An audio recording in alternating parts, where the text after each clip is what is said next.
It is probably one of the biggest comeback stories, if there ever was such a thing in the world of laptops, because Dell is not only bringing back the XPS name, but the prestigious brand will take the center stage, and it will, in the very near future, be the sole branding for the company's premium, portable and powerful lifestyle consumer machines, which found fans across a wide range of different users in the past.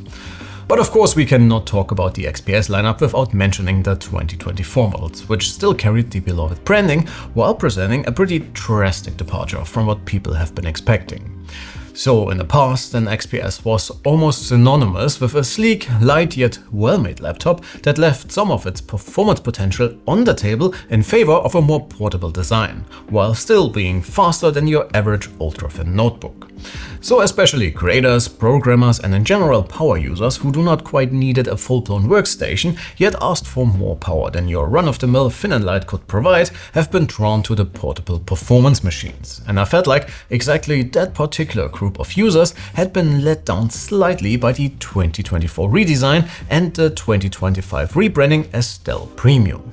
Do not get me wrong, as someone who really appreciates nice looking tech, I have actually truly enjoyed the previous XPS, and personally I did not mind the seamless haptic trackpad, the unique keyboard, and I even got used to the touch function row.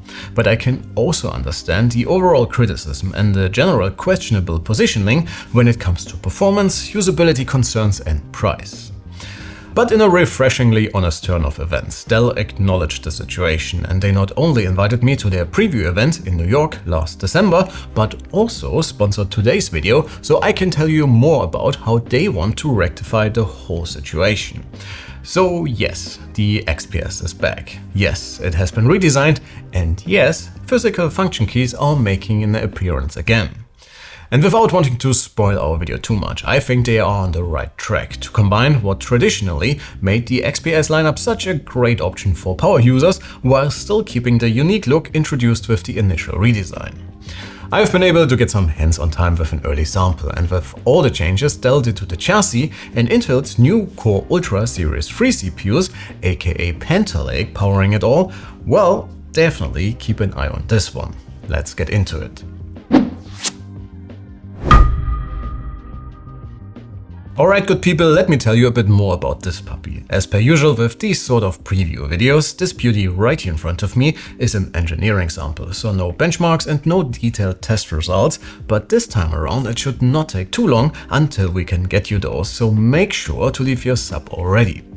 But I can still give you an overview of the specifications for both the new XPS 14 and XPS 16, show you what you can expect visually and haptically, and share my subjective first impressions after spending a little time with this one over the past 2 weeks.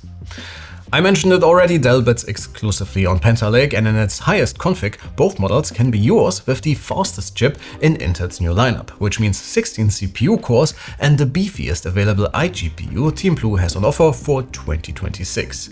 All in a package that's incredibly thin and portable. I was slightly on the fence about the lack of dedicated GPU options, but considering the low wattage Dell was driving the RTX 4050 at, for example in last year's Premium 14, and hoping that Intel will be able to deliver on their promised performance improvements for their new Xe3 GPUs, I think it makes sense. What you gain are the much improved wake times for laptops with integrated graphics solutions. And not only are the new XPS models even thinner than their predecessors, but also a lot lighter, which was one of my biggest gripes with the previous generation. Omitting the dedicated GPU will also be a lot easier on your wallet too, while Intel's new built-in graphics solution hopefully will still give you some serious computing grunt for GPU-accelerated applications and games of course. And just in case you do not need a ton of power but just want a premium and sleek-looking office machine, Dell will also offer the XPS in more modest configurations, hopefully making this beauty much more accessible across different price points, catering to your individual performance needs. In addition to the new SoC, you can configure your XPS with up to 64 gigs of speedy memory and up to 4 terabytes of storage, so you either got a ton of space for all of your content, a big chunk of your game library, or you know, all of those photos from all of your family celebrations ever. For both the 14 and 16 inch we also get two different new display options, both of which are pretty intriguing. If you're like me and eye candy is what's most important to you, then you should definitely go for the tandem touchscreen OLED behind the Gorilla Glass panel with a speedy 120Hz refresh rate, a high resolution and full DCI-P free colors, which should be an excellent option for all of your favorite shows and movies, or if you're rather at home on the content creation side of things. The casual gamers among you will also be very happy with VRR support between 20 and 120Hz for tear-free, more direct gameplay.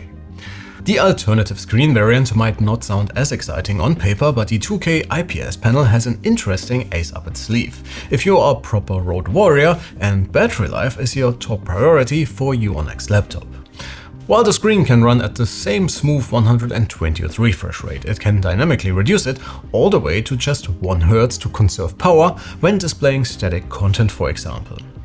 And despite the reduction in weight and the reduced chassis thickness, Dell was still able to add a 70 Wh battery, apparently by incorporating one of the highest density variants currently used in the laptop market.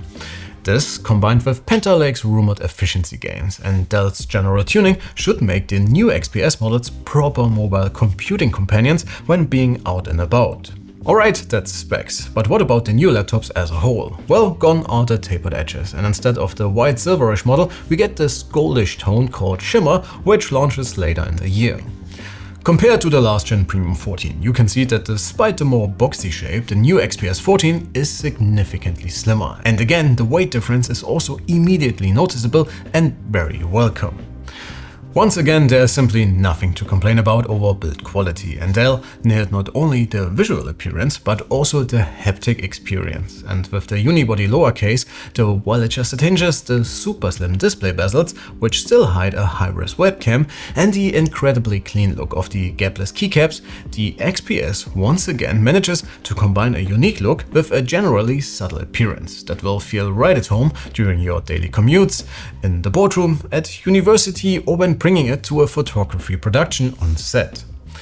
And while we are at it, I have been a big fan of the haptic touchpad that has been integrated into the palm rest, and personally never had any issues with navigating, but for the new generation Dell added an ever so subtle marking letting you see and feel the active area of the sizable mouse substitute. And to further boost comfort when typing scripts or your holiday out of office mail, the keycaps now come with a subtle indentation for increased accuracy when getting your point across in the corporate group chat. But that's all just the abstract information or the immediately noticeable visual appearance of the new XPS. So how does it feel, as corny as that may sound? As I have mentioned already, I spent some time with the 14-incher and used it for pretty much everything that you would come across in your daily life. So that means mails, scripts and general communication when it comes to all the office activities, Netflix, YouTube and so on in between, or at the end of the day, some image and video editing, and for some gaming as well, since why the heck not? What I noticed immediately and made the most significant difference to this one's predecessor for me is definitely the weight reduction, and the XPS 14 is just so much easier to move around without any quality or stability compromises. And while this one is an engineering sample, it did everything not just without any hiccups, but all the small individual parts that make up the XPS just work incredibly well together. Be it the subtle clicks of the haptic touchpad in tandem with the comfortable keyboard, the OLED and pretty impressive speakers for some proper eye and ear candy Netflix binge marathons during the Christmas holidays, and all of that without really having to worry about where you last put your charger.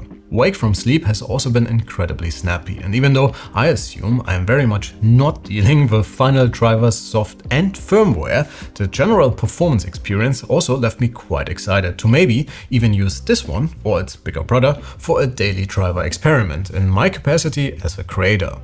Be it for our photography needs or perhaps even our video editing workflows, since the fastest Panther Lake chip seems more than capable enough for even such more intense content creation workflows. I'm also especially excited about everything gaming on the new platform. Sure, you will most likely not be able to max out every game or utilize the native resolution of the high-res OLED panels, but I would be more than happy with a smooth Full HD high or medium settings experience. And with XeSS3 and MFG coming on the software side, well, the XPS might even be a subtle casual gaming machine. Thankfully, Dell also decided against driving the silicon as hard as they could to chase Cinebench scores, and instead optimized for enough performance while keeping fan noise and temperatures in check. And no matter what I was doing, I had no problems using the XPS 14 on my lap, or was ever bothered by the apparently super slim fans in the sleek chassis. And despite the thinner and lighter body and its pretty appearance, the XPS still feels as sturdy as ever, with absolutely no flex anywhere, perfectly adjusted hinges and general premium feel, so you do not have to treat your shiny new laptop like a raw egg. But that should be it for today, and I guess this was already more than in-depth enough for a first impressions video.